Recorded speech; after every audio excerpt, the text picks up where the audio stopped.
ہمیں مثال ملتی ہے علامہ اقبال کی والدہ کے بارے میں.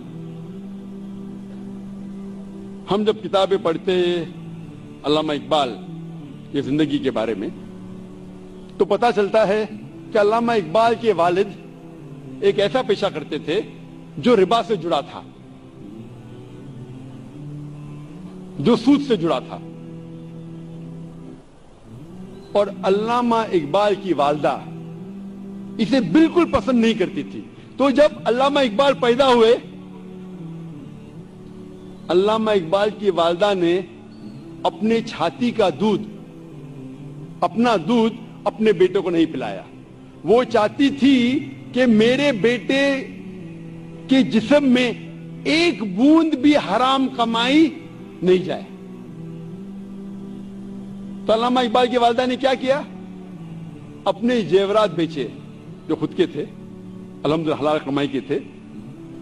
زیورات کو بیچ کے ایک بکری خریدی اور اس بکری کے دودھ سے پرورش کی علامہ اقبال کی. اللہ نے پھر ان کے شوہر کو ہدایت دی اور وہ بھی سیدھے راستے پہ آ گئے. اور پھر اللہ نے ایسا شخص، علامہ اقبال جیسا شخص بنایا. ایسے کئی مثال ہے. اور ایک مثال ہے والدہ کی، شیخ عبد القادر جیلانی کی رحمت اللہ علیہ. شیخ عبد القادر جیلانی رحمت اللہ علیہ الحمدللہ توحید پہ تھے اور انہوں نے اس شہر ہندوستان میں اسلام کا دین پھیلایا. ان کا بڑا ہاتھ ہے اور وہ توحید پہ تھے. اسلام کا صحیح پیغام گھروں تک پہنچایا. اور ان کی والدہ نے شیخ عبد القادر جیلانی رحمۃ اللہ علیہ کو سکھایا تھا کہ بیٹا تو ہمیشہ سچ بولنا، کبھی جھوٹ مت بولنا، چاہے تیرا نقصان ہو چاہے تیری جان جائے. ایک وقت جب شیخ عبد القادر جیلانی رحمۃ اللہ علیہ جب ایک سفر کر رہے تھے تو ان کی والدہ نے کچھ اشرفیاں ان کے کپڑے میں سی دی تاکہ وہ گم نہ جائے، تاکہ کوئی انہیں چوری نہ کرے. جب وہ سفر پہ نکلتے ہیں تو ایک ڈاکوؤں کا گروہ انہیں پکڑ لیتا ہے اور جب جانچ پڑتال کرنے کے بعد کچھ پیسہ نہیں ملتا ہے تو وہ ڈاکو کہتے ہیں شیخ عبد القادر جیلانی رحمۃ اللہ علیہ سے کہ تیرے پاس کچھ پیسے نہیں؟ تو اس نے کہا ہاں ہے، میری ماں نے میرے کپڑوں میں سی لی ہے. اور وہ جگہ دکھاتے ہیں. وہ ڈاکوؤں نے کہا کہ اگر یہ بچہ ہمیں نہیں بتاتا تو ہمیں کبھی یہ اشرفیاں نہیں ملتے. وہ اتنے خوش ہوئے اس بچے کے ایمانداری سے اور پوچھا کہ تم نے ہمیں سچ کیوں کہا؟ تو اس نے کہا کہ میری ماں نے مجھے سکھایا ہے کہ کبھی جھوٹ نہیں بولنا چاہے میری جان جائے. وہ ڈاکو اتنے خوش ہوئے کہ ان نے ڈاکہ ڈالنا چھوڑ دیا.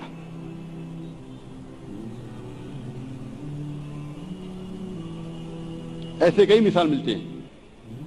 جب تاریخ پڑھتے ہیں ہمیں مثال ملتی ہے. تاریخ پڑھنے کے بعد امام شافعی رحمۃ اللہ علیہ کی والدہ وہ یمنی تھی اور ان کے والد قریش تھے اور بچپن میں ہی ان کے والد کا انتقال ہو جاتا ہے. تو ان کی والدہ جدوجہد کرتی ہے اور امام شافعی رحمۃ اللہ علیہ کی پرورش کرتی ہے. اور ان کی خواہش تھی کہ میرا بیٹا علماء کے درمیان اپنا بچپن گزارے، اسی لیے سارا انتظام کرتی ہے اور امام شافعی رحمۃ اللہ علیہ کو مکہ بھیجتی ہے علماء کے درمیان جینے کے لیے. تو بچپن سے امام شافعی رحمۃ اللہ علیہ علماء کے درمیان اس کی پرورش ہوتی ہے. اور اللہ سبحانہ و تعالی ایسے ایک امام کو کھڑا کرتے ہیں، امام شافعی رحمۃ اللہ علیہ. قربانی تھی، پلاننگ تھی اس کی والدہ کی، مستقبل سوچا ان کے والدہ نے. میں اور ایک مثال دوں گا امام بخاری کی. رحمۃ اللہ علیہ، امام بخاری کی والدہ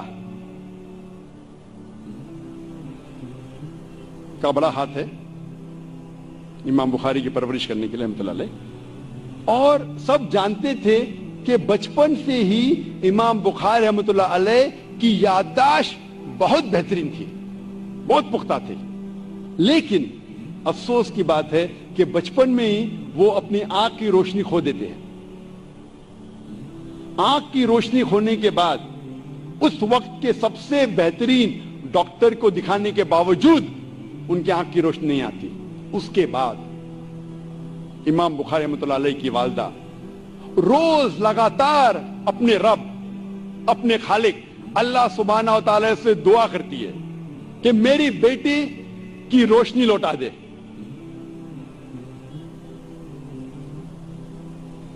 اس کے بعد کئی عرصوں بعد اللہ سبحانہ و تعالی ان کی والدہ کی دعا سنتے اور ان کے والدہ کے خواب میں آتے ہیں حضرت ابراہیم علیہ السلام، اور حضرت ابراہیم علیہ السلام فرماتے کہ تیرے بیٹے کی روشنی لوٹائی دی گئی ہے، اور صبح کو امام بخاری رحمۃ اللہ علیہ وہ پھر سے دیکھ سکتے ہیں۔ تو یہ مثال ہے والدہ کی، کس طریقے سے ان نے اپنے بچوں کی پرورش کی۔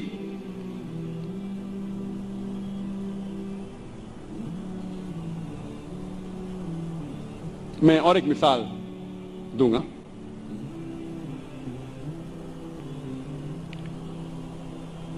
ایک مثال ہے، دو لوگ تھے جو آپس میں بہت محبت کرتے تھے، فاروق اور صالحہ۔ اور فاروق اور صالحہ آپس میں محبت کرتے تھے، ان نے شادی کی۔ شادی کے 3 مہینے بعد جہاد کا اعلان ہوتا ہے اور فاروق جاتے ہیں جہاد پر۔ جہاد کے جانے سے پہلے وہ اپنی اہلیہ، اپنی بیوی صالحہ کو 30,000 دینار دیتے ہیں۔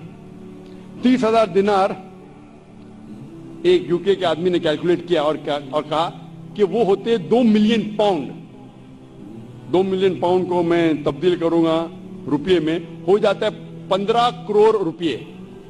وہ دیتے ہیں 30,000 دینار، 2 ملین پاؤنڈ، 15 کروڑ روپیے اپنے اہلیہ کو، اور کہتے ہیں کہ اسے محفوظ رکھو، اسے خرچ مت کرو، میں جہاد کے لیے جا رہا ہوں۔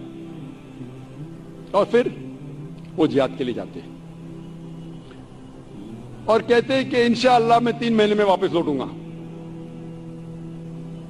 ان کے جانے کے چند مہینے بعد ان کی اہلیہ صالحہ کو ایک بیٹا پیدا ہوتا ہے۔ 1 سال گزرنے کے بعد ان کے شوہر واپس نہیں آتے، 2 سال گزرنے کے بعد واپس نہیں آتے، 2.5 سال بعد ایک شخص آ کے کہتا ہے صالحہ سے کہ میں نے تمہارے شوہر فاروق کو دیکھا کہ وہ گر گئے اور وہ گھائل ہو گئے۔ پھر چند سال گزرتے ہیں، پھر بھی فاروق واپس نہیں آتے، تو اس کی اہلیہ سمجھتی ہے کہ میرے شوہر کا انتقال ہو گیا۔ لیکن 30 سال بعد فاروق واپس مدینہ لوٹتے ہیں اور ان کی خواہش تھی کہ میں میری اہلیہ سے ملوں، لیکن وہ بہت پرہیزگار تھے۔ مدینہ میں آنے کے ساتھ سب سے پہلے جاتے مسجد میں نماز پڑھنے کے لیے۔ نماز پڑھنے کے بعد وہ دیکھتے ہیں کہ کئی علماء آپس میں علم کے بارے میں گفتگو کر رہے ہیں، اور ان میں سے ایک نوجوان، تقریباً 30 سال کا نوجوان، جس کا نام تھا شیخ عبد الرحمن، وہ سب سے بہترین عالم تھا، وہ اس سے کافی متاثر ہوتے۔ پھر وہ جاتے ہیں اپنے گھر کی طرف۔ جب گھر میں داخل ہوتے ہیں تو اپنی بیوی صالحہ سے ملتے ہیں، وہ دونوں خوشی کے مارے رو پڑتے ہیں۔ اس کے بعد فاروق پوچھتا ہے کہ میرے 30,000 دینار تو محفوظ ہے نا، آپ نے اسے خرچ نہیں کیے؟ تو اس کی اہلیہ پوچھتی ہے آپ گھر آنے کے پہلے مسجد گئے تھے؟ ہاں بالکل صحیح۔